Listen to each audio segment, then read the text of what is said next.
Welcome to the From Foster to Blank podcast, where we're highlighting former foster youth who have discovered their passion in life and creating their own purpose by redefining what success means to them. It's almost like a Where Are They Now podcast. Within every single story, we will see different people highlight what inspired them to change the direction of their life and how they achieve their own goals by redefining what success is. The best part is everyone is going to have a different definition of what success is, and we get to learn from them. The other neat part is that every single one of these people are going to highlight what they do, and they're going to give advice on how they got there. This is an educational podcast for people that are like you and me, foster care kids, but we're going to see it from a different lens of positivity. So here we go. Hey. Sweet. All righty, let's get going. So I have Keri here. We're going to be doing the From Foster to Blake podcast conversation. I'm so excited to have you join us. So we're going to just start off with 3 quick questions. And then, we're going to start off with 1 quick question, and then we're going to dig in. So what do you do? I wear a few different hats. One of them is I'm a lobbyist for pediatricians here in Washington, D.C. I lobby on the federal level.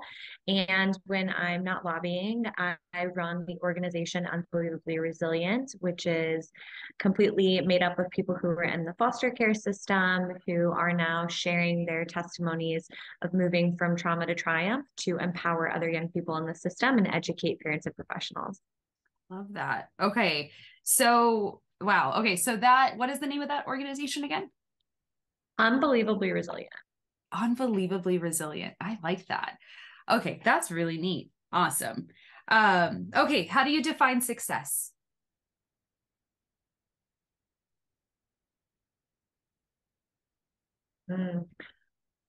I define success as something you're proud of and something that outlived you. So that legacy work that when you're gone, there's still impact. Ooh, okay. Wow. That's a lot. That's like deep. So I'm like, okay, where do we even start with that? I love that though.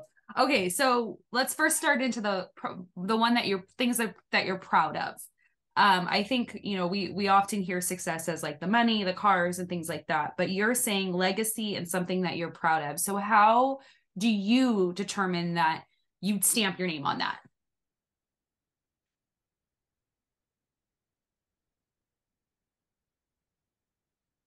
Yeah, it's hard not to go deep with that question, right? You're like, because yeah, I feel like there's a lot of layers to it. And for me to stamp my name on something and be like, yes, that was successful, I feel like it has to be so many different things, right? Mm-hmm. I want it to be something that was collaborative. I want it to be something that was ethical. I want it to be something that has that impact. I want it to be something that is helping people. For me, like those are the things that immediately come to mind when I think of success. Okay, so if you were to choose like an ethical thing that you like, maybe that's the question. I'm just trying to think of this in my head is say that you're involved in something, because I think as advocates and someone who, like, especially for you, like you go into this stuff and you're a lobbyist and you're like, let's go and do this. When do you pull back and say, no, I'm not gonna, like, this is where I end getting involved? Yeah, anything that goes against my morals or beliefs, I would pull back from. Thankfully, I haven't been in positions where that was the case or where I wasn't able to speak up and have my voice heard and my perspective taken into consideration. But I think a good example is, recently lobbying for legislation that was up for reauthorization that would help identify, prevent, and respond to child abuse.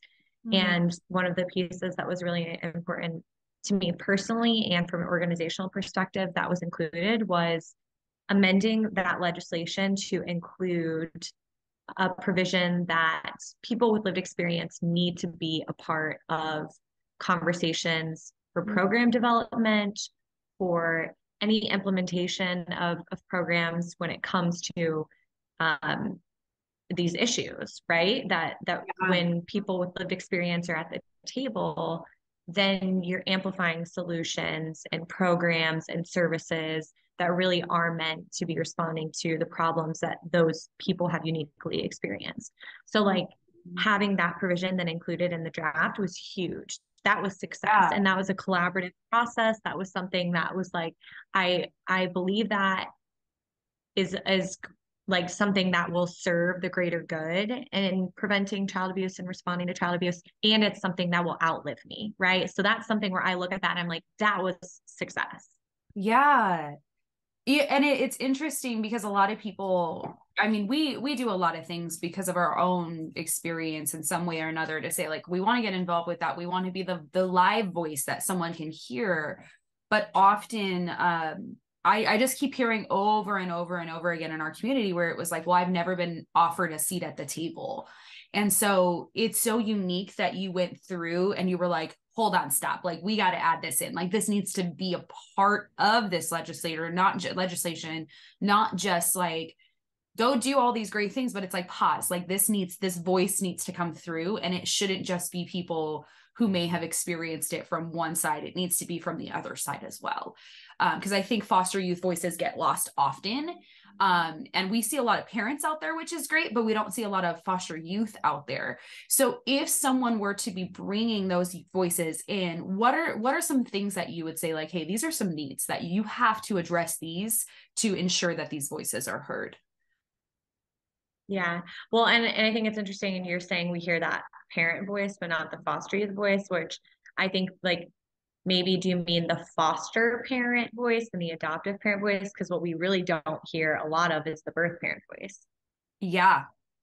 See that. So there's that part too, where it's that we don't hear that. And then the foster youth voices of the children, like the teenagers, the young adults who these things are impacting. Like, I don't know how many conversations I was in May that people literally said, where are the foster youth at? And I'm like, we're all here. You're just not asking us to join in this conversation.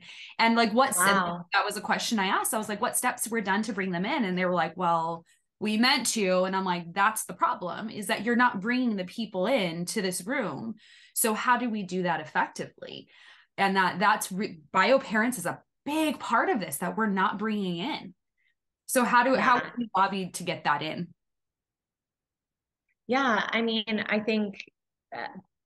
I do think there's a shift happening right now where more organizations and advocates in general are looking to people with lived experience to not only have a seat at the table, but really be a part of a project or a part of a movement from the beginning, which is great. And that's really important, right? Is that like, you don't want to bring in people with lived experience in a tokenizing way that, you know, in the 25th hour of the project, you're like, we should probably contact someone who is in foster care to give their sign off and stamp of approval. And they come in and they're like, okay, one, maybe they were like, this sucks. Why didn't you bring me in like months ago? But two, like, why would I give my stamp of approval when this hasn't been a collaborative process? So I think like really considering how to bake that in early on so that people with lived experience are thought leaders in these areas and they're not just this coming in to give a stamp of approval, but that they are a part of the development of ideas and solutions that will serve people just like them, because that's when we get effective solutions. I think, but I also think at the same time, organizations have to know why they're engaging with someone with lived experience. They have to be really thoughtful about how to do that, trauma responsive, intentional, all of that. Yeah. And I think you say that key part right there is they have to know why they're asking. Because I think sometimes I've seen from those who I know who are involved, they're just like, yeah, I'm just here, like young adults, like I'm just here. But there might be that disconnect as I'm here, but I don't know why I'm here. Or they're like, I don't know why you're here. So come and speak to that. Yeah. So what is like in your definition, what would be the why to bring them in, especially early? Because I think that sometimes gets missed, and we do get, we see that where people are bringing in a little too late and people are like, I don't want to put my name on that. So what would that why be? Yeah. I think a great reason why is that if you've not spent a day in the system and you're working to reform the system or to serve people in the system, there will be blind spots that you have because you were never in foster care. You were never in the child welfare system. And that just takes leaders having humility to recognize that. And then the why of why bring in someone with lived experience to help consult, to help lead this project, to help develop solutions is because they automatically will think of it in a different way than you do since they've lived it. Yeah.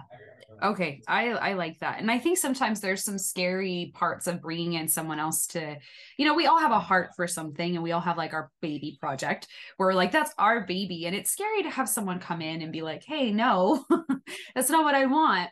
But what's some like reassurance that you could give to someone who's considering maybe that's what's stopping them from bringing people in is because they're afraid that they're going to come in and be like, this is not helpful or this should be like this. Like what's some words of wisdom that you can pass on that we can like like kind of just say like, this is why it's important still, even when you feel that like, oh, I don't want to bring anybody in.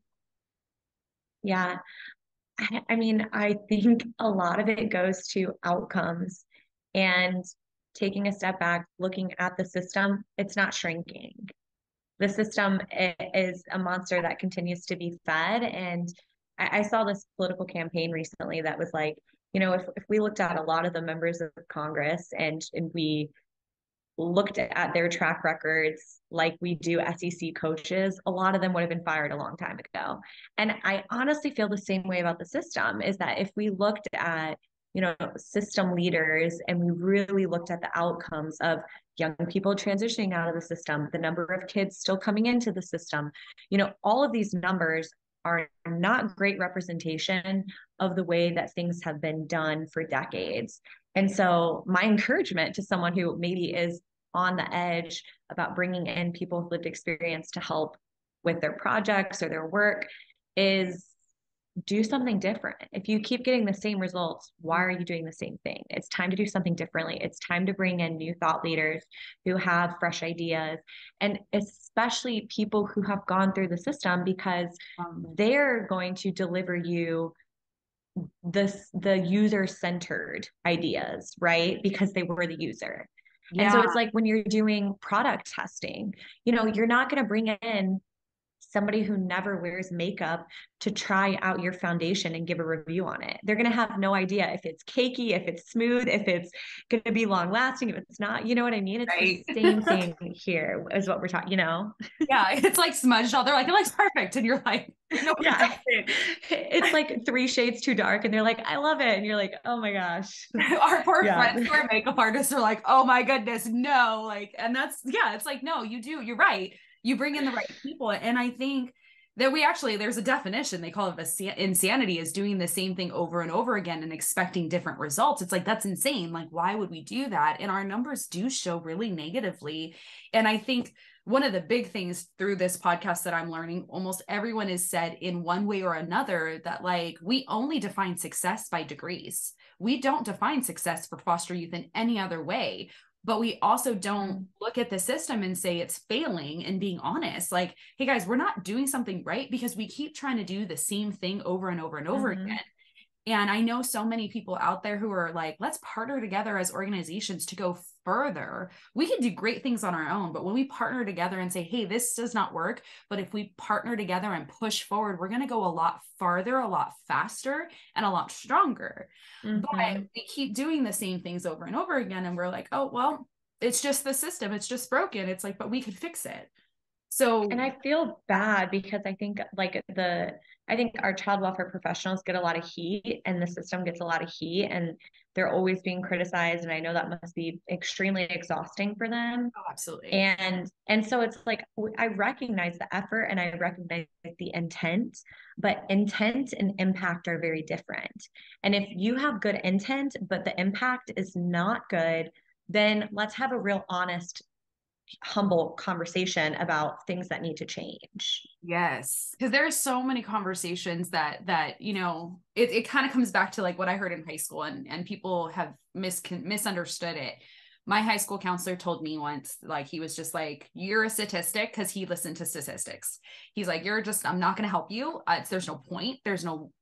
I shouldn't spend my energy here. And he just like he said really mean things and walked away. And I was like, wow. And so many, when I've told people that, so many people have said like, oh, he just put a fire underneath you. And I'm like, no, that was his intent, but the impact was the opposite. So I think that that's super important to highlight, is that our intent might be good, but our impact, if that's not thought out and executed well, we're not really doing what we wanted to do. And I think it's hard sometimes to reflect on that. And you're absolutely right. Caseworkers, I know that they feel so overwhelmed. This people in doing all of this stuff, they're just like, we're trying, we're doing our best. But it's just like, okay, but we can help take it to the next level too, as foster youth, to say that didn't work. The intent was beautiful, but the execution and the impact were almost obsolete. Like it didn't do what you wanted it to. And we can take a humble look at that and not make it personal. Like it's not personal, but it does feel, I think, personal to people who are like, we're in it. And I've been there. Like, I'm like, oh, this was great. Then I look back, I'm like, that was just not, was not good. But you can't, it's almost like you can't lose. I think people think that they'll lose their drive if they don't stay with the passion. And I'm like, you can pull back on the drive for a second to make sure it's right, to go faster, and not lose your passion for it. But I just feel like if you don't, you're a bull in a china shop. You're just running around breaking things and you're not actually making a difference, right? And I think until your intent aligns with your impact, you have to keep realigning. Yeah. That's life. I mean, it's the same thing in relationships, right? Like if I keep making a joke to you that's not landing and you're getting really offended, then I should probably realign my joke, right? Because the impact is, it's not landing well. I was thinking of a comedian when you said that. Here. I was like, how many comedians do I know who needs this life lesson? Because you're just like, oh, that didn't land well. But you're right. You're like, I intended to make you laugh and you're not laughing. So, okay, let me realign. Let me readjust. Let me just try to do it again. And you're like, just listen again. I'm like, no, we're crying. Yeah. Wrong. Yeah. And for some reason, the system is like, no. This is like my go-to joke and I'm going to keep running it. And we're like, you're going to get canceled. You're not getting signed for a Netflix special if you keep doing this. Well, and I feel like a lot of the times too, and I understand that. I mean, I'm not behind bills. I don't know the nitty gritty of it. I know that it's complicated and in my head, I'm like, I understand all of that stuff. I don't know. But it feels like sometimes what we do is we just go, here's another red tape. And I'm like, now you just made it harder.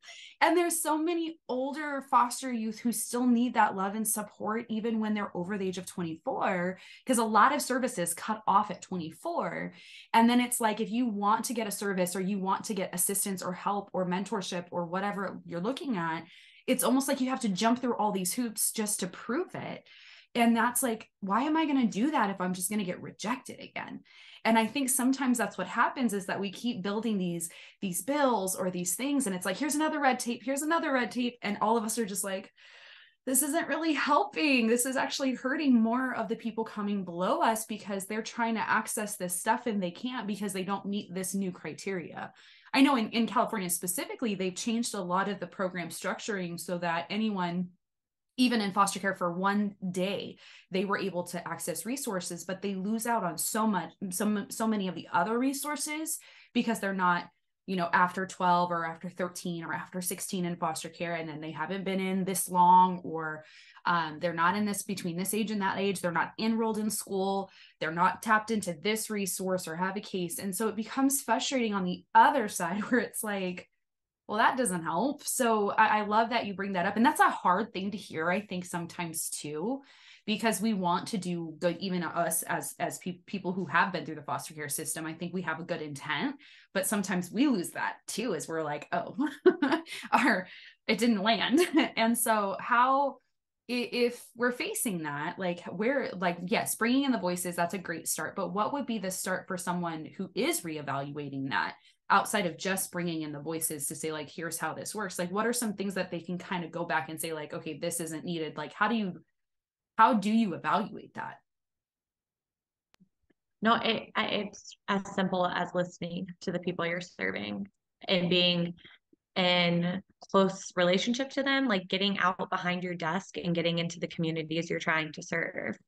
And if you're just constantly at your computer and you're not connecting, then it's really easy to continually keep having a harmful impact in the best of intentions.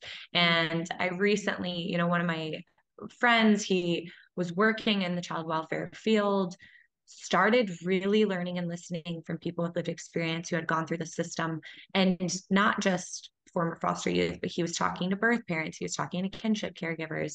And what he realized was, wow, I've had a really good intention for almost 20 years and poor impact. And I think it's time for me to actually completely exit the field for a second and just look at this from a 10,000-foot view and really evaluate, what are my contributions? What have they been? And what do I want them to be going forward? And I think I have so much respect for him, because most people don't do that. Most people stay in that comfort zone of, yeah, I'm, at this point, I'm close to retirement and I've done the best I can. And, it is what it is. But for him to really just complete humility, realize that, hey, maybe I've been contributing to family separation in ways that I don't want to be. And so let me just pause before moving forward, taking that second to really just stop before you continue to keep breaking everything around you. Not that he was breaking everything around him, but he realized there a step back was necessary, and that way he could really learn. And I think that that's the hardest part, is sometimes we're in the field and we're just like, we're doing so much good, but look at all the good we've done. And so I did my research for my degree on support programs in the foster care community for community colleges. And so many people said, like, we haven't, like, when we really put it on a scale, we haven't gone that far from when you were in community college in 2009. And I'm like, but we've moved, but we haven't moved. But my methodologist, he basically looked at all of the stuff, and he was in the foster care system, not the system, but like helping the foster care community. He helped build the programs in California. So he was like, when I like defended, he just sat back and he's like, I'm not mad at you, but I'm mad. And I'm like, oh no, what did I say? And he just said, he's like, when the same things that you found are what we found in 2009. So he's like, the fact that this has not changed, it hurts me, because now, like, I realize we haven't really done that much. And so he kind of just like, he's like, I just need to sit in that. And I'm like, that kind of hurts, because I kind of saw the same thing, and everyone kind of said the same thing of like, we've done so much, but at the same time, we haven't really done that much.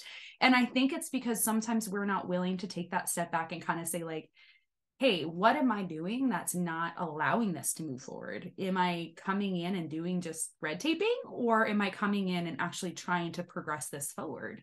And I think people are afraid of movement sometimes. Like, it's too fast, yeah. too much, too fast. And I'm like, we gotta do it, because it's needed. We do gotta move, right? And they're not asking like, am I in conversation with the right people? And am I asking the right questions? And yeah, I know not everybody who is in foster care is going to want to work in systems reform. That for many people, they leave the foster care system and they want nothing to do with it, and rightfully so.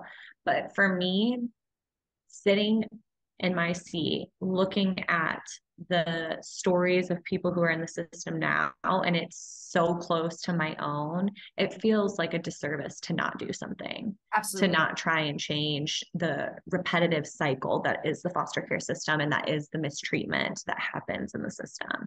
I can't do it. It keeps me up at night. And until, we have kids who are actually, coming into the system, getting the services and protection they need to heal and thrive, then I'm going to keep being loud and we're not done yet. We're not done. You also said legacy work, and I feel like this ties into that, like, obviously the legacy work that you're leaving, like, what explain that to me, because I don't think a lot of us think that way, where it's like, I want to leave a legacy that when I'm out, not just out of the system, but like, you mean like when you're done and gone, like from this world, your legacy work. So talk about that a little bit. Yeah, I feel like it's really shifted for me. So when I was in college, I first started telling my story and coming into the advocacy space through a nonprofit that was doing things like providing bags for kids in foster care and replacing trash bags and doing fun events and things like that. And so it was so fun to intern with that nonprofit and to interact with kids and to see the impact you can have on the ground. Then I did an internship in Washington, D.C. that was policy focused, and it was how are you using your story to recommend policy changes that make the system better? And after both experiences, it was a tough decision for me to think about where I wanted to take my career. Did I want to work in that direct service line and be at a nonprofit where I saw kids every day and had interactions with kids every day? Or did I want to be on the policy level where, it's a marathon? It can take years and years and years lobbying on the same bill before it passes. But once it passes, the whole country is impacted, right? Kids across the country. And so for me, that's still been something that I grapple with, because I think when you're in that direct, I think both have impact, but when you're in that direct service, you get to see the impact, right? You get to see the kids flourishing, or, being reunified with their family, or finding an amazing adoptive family. From the policy space, sometimes it's really hard to see your impact, and you just have to find the little moments where you're reminding yourselves, okay, when I'm gone, there will still be this law. And so that has to motivate you to keep going and keep fighting for, in my case, kids and families in the federal advocacy space. And I also think my personal legacy and what I want to leave behind when I'm long gone is just that I have healed from my hurts and hangups and traumas in a way that doesn't allow me to continue to perpetuate that hurt. So that, I really do believe hurt people, healed, or healing people, heal people. And so I want to leave a legacy of healing, one that is the cycle stopped with me. I stopped perpetuating pain, and that the generations beyond me will be able to say, we got wisdom from her, not trauma. Oh, I love that. Because that's hard. Because a lot of the parts where you're lobbying, I can imagine that there's moments that you share your story, and there's moments of being this is how it impacted me. But you also have to kind of fight that battle of how far is too far with what I say that might traumatize someone I'm talking to, because it makes them spiral in their own thinking of what happened to them, but also bring forward the realization, guys, this is how this law would impact someone who's in the system. And it's hard to realize that sometimes, where is that fine line before I've crossed it in that moment? Because sometimes, we'll be honest, we'll think, you want to know, here you go. But it's I think you said something that's the why. There has to be a why behind it. And if we're not willing to ask that question of well, why am I sharing my trauma in this moment? Why am I sharing my story in this depth in this moment? Why am I lobbying for this? And you said it's that long-term, I want it to impact, and you want people to say my legacy was healing to people, not hurting people. And I think when I hate that phrase, hurt people, only because of so many people have used it as whatever, it happens, and they're hurting people. And I'm no. This is a very strong and good statement of hey, it's a reality. Hurt people, but healed people can also heal other people and show you hey, this is the way to go. But I've always heard that as a get over it kind of thing. And I think when you're walking someone through kind of what you do, and you're wanting to show that healing, what is the best way that you show that in these moments? Yeah, I think that's a good question. I think it's about showing up with grace and compassion, and I think coming away from a childhood of trauma and pain, it could be really easy to continue to walk around and perpetuate that. And to not care about others, and to not care about causes, and to not, give a shit, to point blank, right? It could be very easy to take that approach.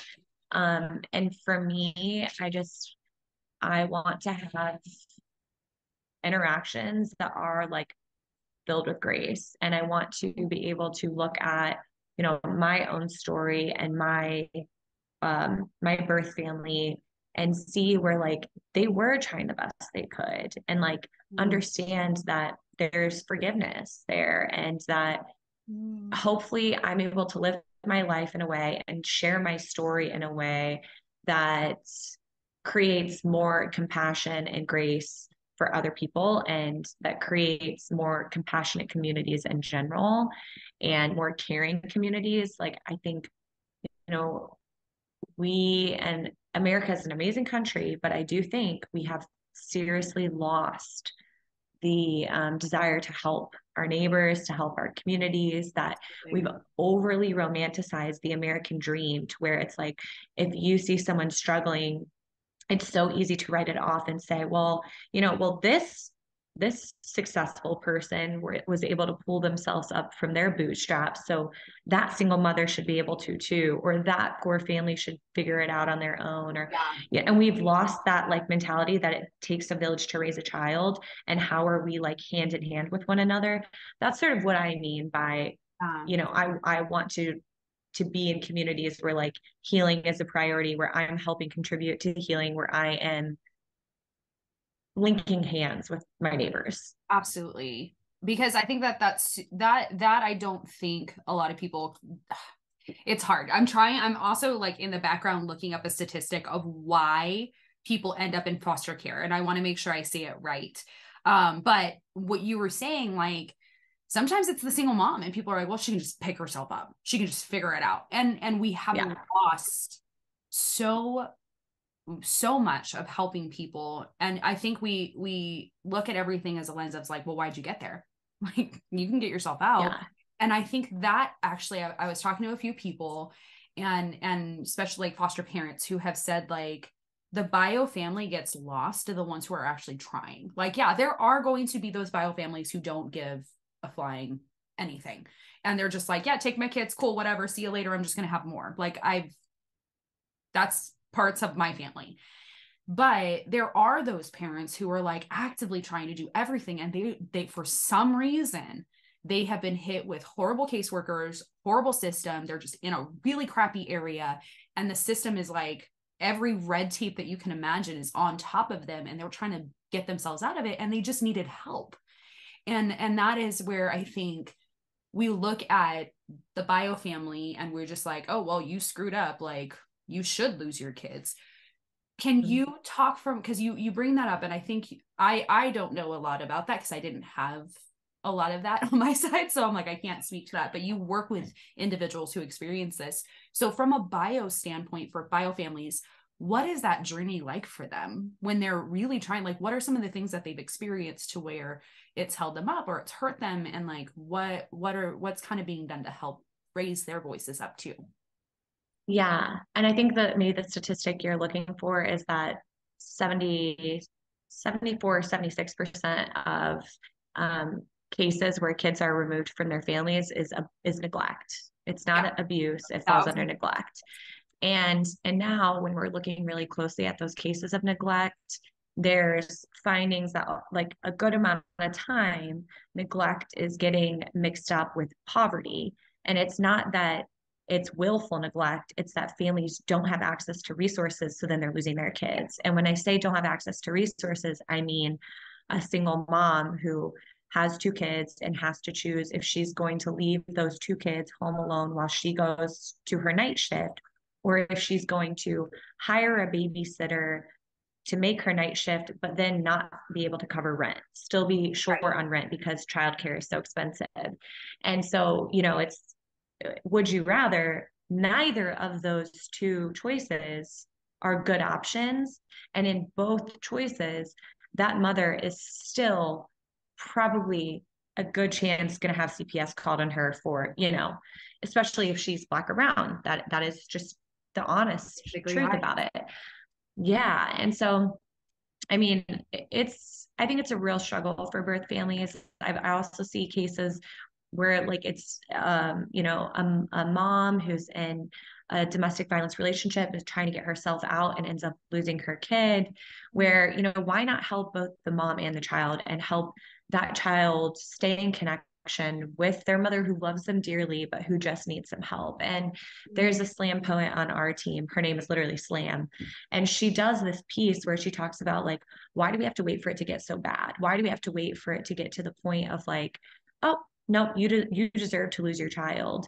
But in cases where like, if you just got that birth family the resources they needed for a short period of time, you could help sustain an entire family unit and prevent all of this unnecessary trauma, the trauma of removal, the trauma of a child bouncing around, the trauma of a parent then having to fight for their child when, they loved them dearly and they just didn't have the resources. So it's a shame that a lot of families get punished for being poor, but that is a truth of the child welfare system. And I think we're shifting into realizing that and helping to prevent more family separation. But it's a tricky issue because there's so much stigma and stereotype around it. Absolutely. And you said prevention versus, it's almost like a prevention versus reaction. Most of the time we focus on after the fact, but we don't do those preventions to say, okay, this family just needs food. This family just needs this. I mean, in my story, we were neglected. Like my mom would disappear for days and it was because she was off with somebody, but then like we didn't have food in the house, but there was the poverty that was happening where it was like we didn't have food because we didn't have money. But we also I recognize in my story that my mom refused to work, but also my dad didn't let her work. So it was kind of like, well, I'm hopeless. And it's kind of like sitting there, but there's that factor of abuse that there are, couples out there that one dominates the other one and says, no, you can't do this. And then there's the cases where it's the single mom or single father who has to make that hard decision of just like, it's either rent or babysitter. And the kids are, they're not super young, but they're not super old and they'll be okay. The neighbor's going to watch them because they're in a low income area. This is no behavior. But if it's like, hey, why don't we have, because honestly, babysitting is expensive. It could be anywhere between a couple $100s a week to a couple $1,000s a month. And it's like, to get true good childcare that's not in some wonky area where your kids are going to be neglected there, there's a lot of money and there's not a lot of resources that I have personally seen that helps with daycare costs outside of if they're in school, but it's after school program, which I used with my siblings, but it was like cutoff times and 6 p.m. was the only time, like up until 6 p.m. or you were charged $150. And it just kind of became this thing of like, well, I'll just leave him at home, and instead of taking him to something where it was like he's restricted. And then if he's not, there's all these rules, just a lot of rules around it. So the hard part is because of all of that, there's the stigma of most of it is just poverty related versus actual neglect. Then the other statistic that I was looking for, it's ADVOCACY Foundation published it in May of 2022 and said that in the year of 2021, 214,000 kids had exited the foster care system and under a half, 47% were actually reunited with their parents. And I believe the statistic for reunification is around nationally 50% before the age of 18. So it kind of just depends on if they get to be reunified or not. But they were saying if we do prevention work, like a lot of people are saying this, like prevention work actually would decrease the amount of kids going into foster care and actually help get their family on their feet versus just being like, let's be reactive and then take forever to get them through this process. And it's like, they have a home. They may not have, like one thing I know is car. So the kids were walking to and from school and the mom didn't have a car and they couldn't get bus transportation from the school. So it was like, she was set up to fail. And that's the hardest thing is prevention could have been a godsend for her to be like, oh, we can have the school come here and bus them to school, that would be great. But that wasn't set up because she was too far.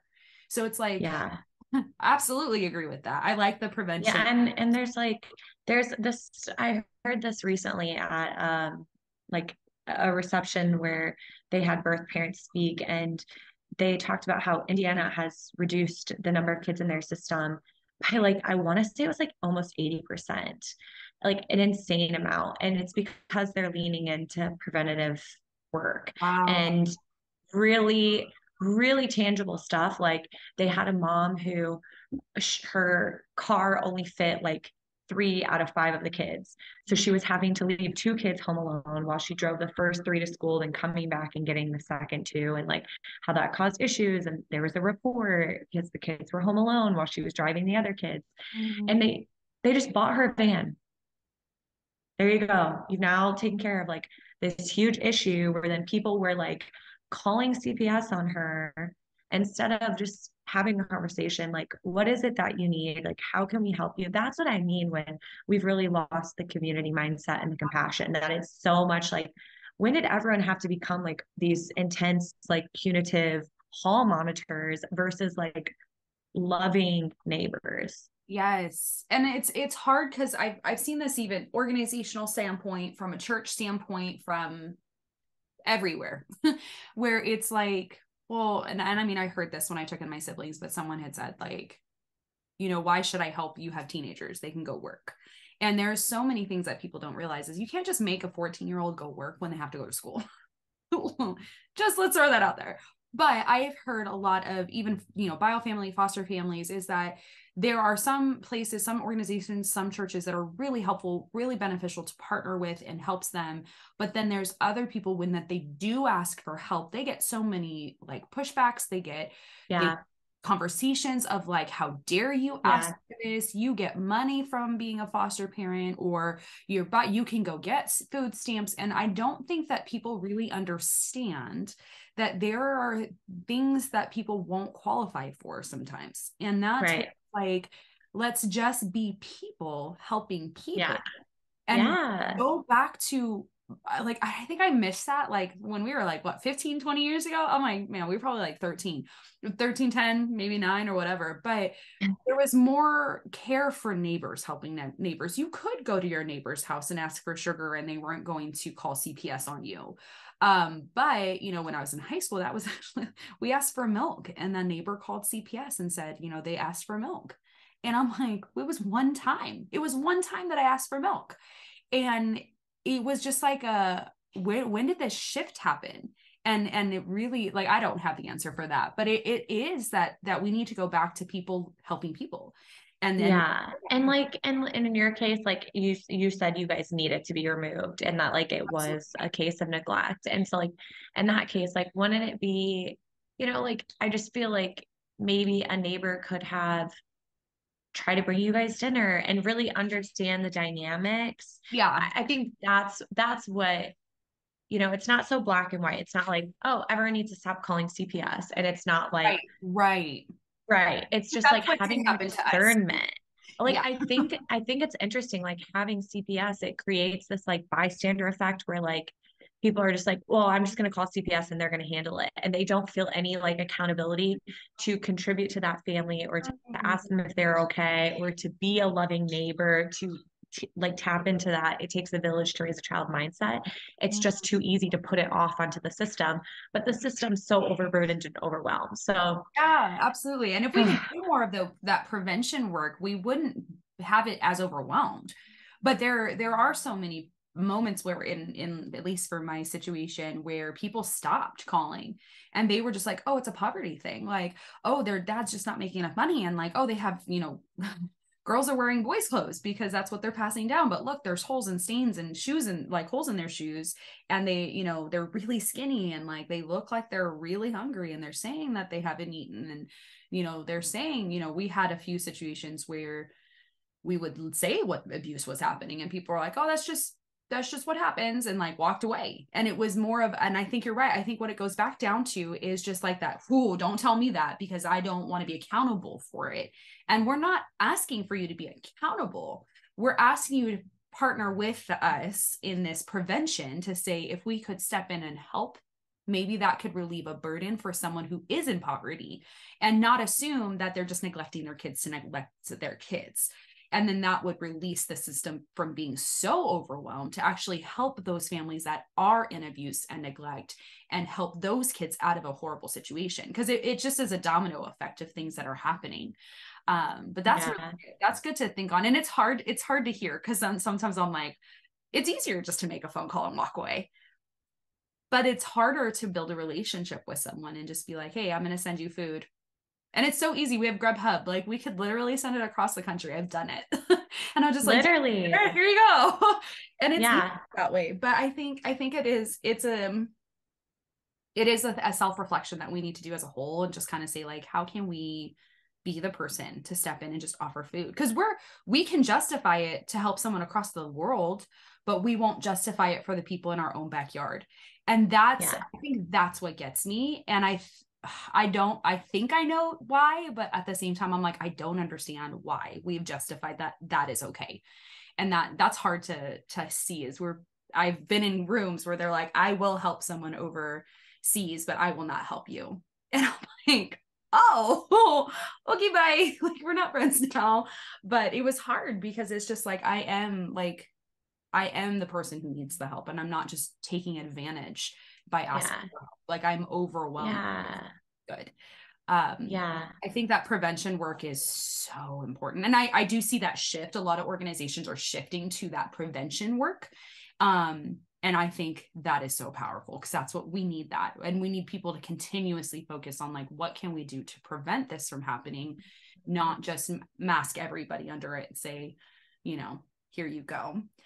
All right. Do you have anything else to say on that? I think the last thing I'd say on that front is there's, an amazing pediatrician, and she talks about how in her decades of serving children and families, that when she does see a family who's clearly struggling, one of the things she asks them is, how do we get your family back to its best? Like, when your family was having its best day and absolutely thriving, like, how can we get you back there? What do you need? And I think if so many of us took that approach in our day-to-day, that we could make a huge dent in the system, and that is what could leave a legacy of healing instead of hurt. I like that question. That's a hard question, because you can't just ask the question. You can't be like, how are you? Like, you have to be like, okay, what do you need? And I like that she says, how do I get you back to your best? And and someone might say, I don't know, but it's like, okay, what's the thing that I can help with today to help you clear your mind for helping you tomorrow? And it comes back to that van, is like, that mom was driving twice to get people to school, which means she had to drive twice to get them back from school. And people said, okay, you need a van, let's make it happen. And they made it happen.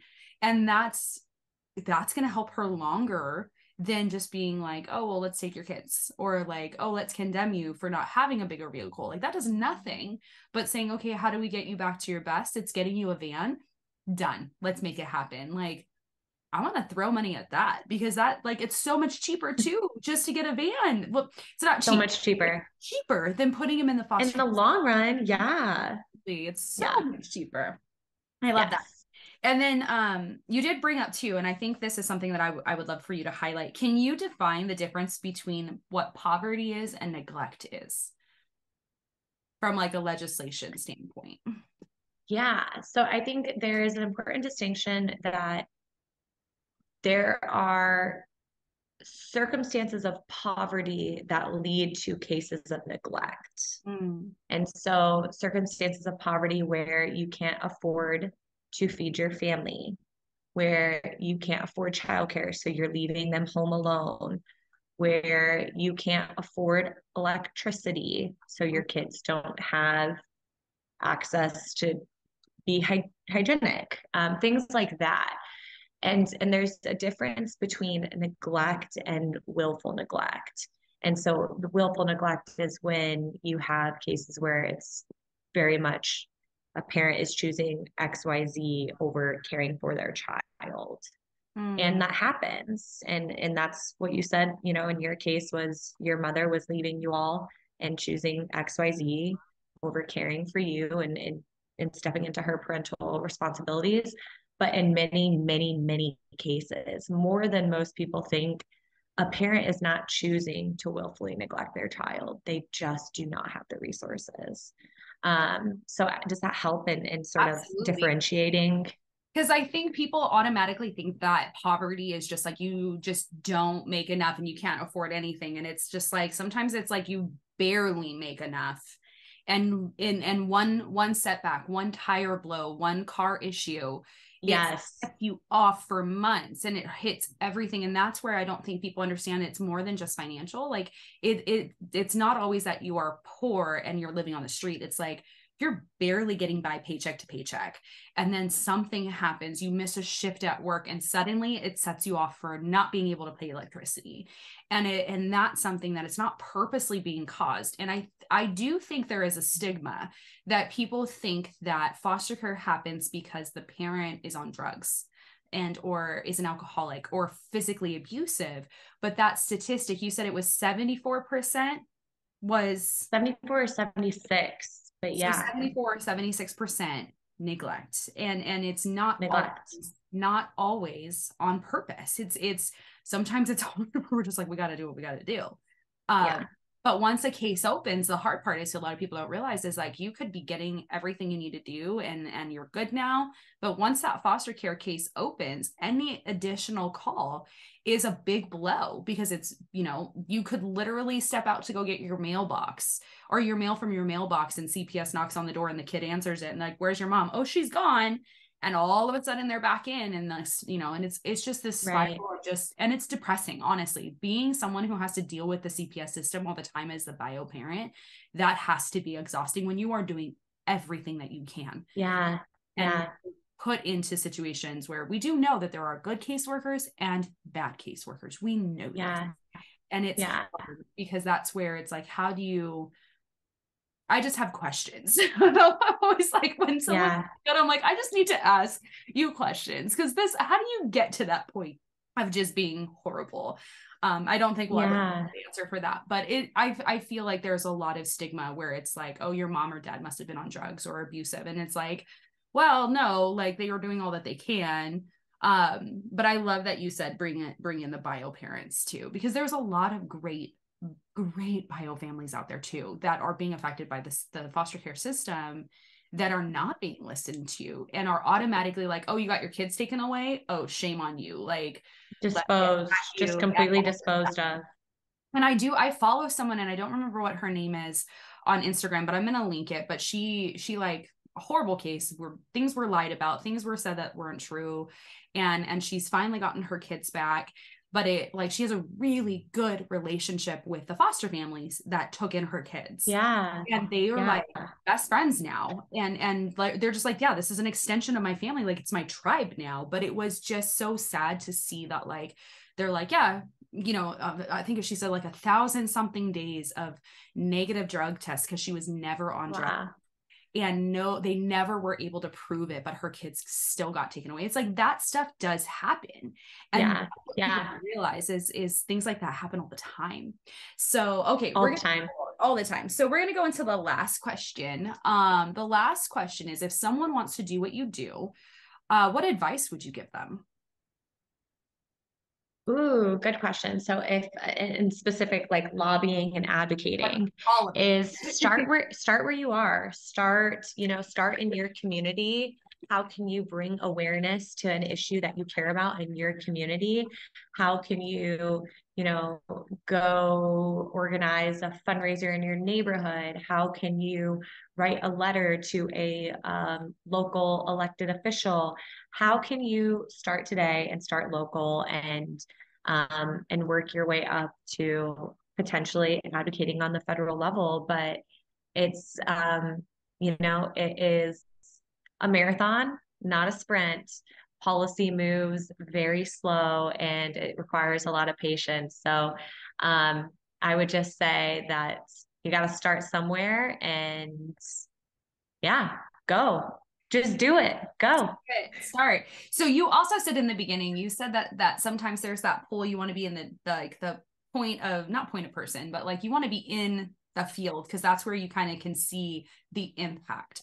So if someone is maybe wanting to shift from maybe doing legislation to doing more of that, or vice versa, like what advice would you give to help them make that choice? That's so personal. I really think you just have to reflect and know your capacity. And some people can go back and forth between policy and practice. And that works better for them to be able to say, like, okay, I'm a little tapped out on direct service. I need a little break. I need to sit behind a computer, or just, be going to Capitol Hill and talking to members and their staff. And some people are like, they have more longevity to be working with kids and families. And I just think it's about knowing yourself and knowing what your limits are, knowing your strengths, knowing sort of the impact that you want to leave. I like that. It's knowing the why, I think, too. So if someone wanted to go and talk to the Capitol, because I think that that's kind of a cool thing, like that would be insane to be like, yeah, I did that. But what is that? How do they even get invited to something like that? Yeah. Oof. I feel like I need to do like a whole guide on how to be an advocate, because there's so many different ways to go about it. But really, I mean, it's about reaching out. A lot of people don't even know who their elected officials are. So look up your elected officials and reach out. They're not hard to get in contact with. There's, contact information readily available on their websites. It's just a matter of doing it. I like that. Because that sounds really cool. And I've heard a couple people say like, yeah, I got to go to the Capitol. I'm like, what? How did you get invited to that? Like, that's really cool. And I think what I'm hearing is honestly, so many times we feel like we need to be invited by people. Like someone's just going to find us and be like, I can read your mind. I know you want to do this, but you're like, go out there and find the people and say, I want to do this. Yeah. I'm inviting myself. Just tell me when to show up. Yeah. And I love that, because I don't think we hear that enough. And I know, I've been told not to do that, but I'm like, I've also been told to go do it. So I mean, there's tactful ways of doing it, and you want to be strategic about it. But there's the epic quote by civil rights activist and leader, rest in peace, John Lewis. He was still in Congress when I first came to intern in DC. And on the first day of my internship, I went and heard him speak to the interns. And he said, advocacy is finding a way to get in the way. Figure it out. Find a way to get in the way. That's how change happens. Thank you, John Lewis. Oh man, dang, I like that. All right. Well, that comes to our time. And I love this. This was really good, because not a lot of people I know even do that. A lot of it's more keynote speaking and things like that. But this was new. And I love that we can go and get in the way, find a way to get in the way. I love that. All right, so we're going to end here, and then I'll be good. We want to take a moment to thank our sponsor, Foster Greatness. We equip foster youth by connecting communities and empowering individuals on their journey. We provide workforce development, master classes, travel abroad experiences, and individual and community support for foster communities. If you're interested in learning more, please visit fostergreatness.co. Thanks for joining us.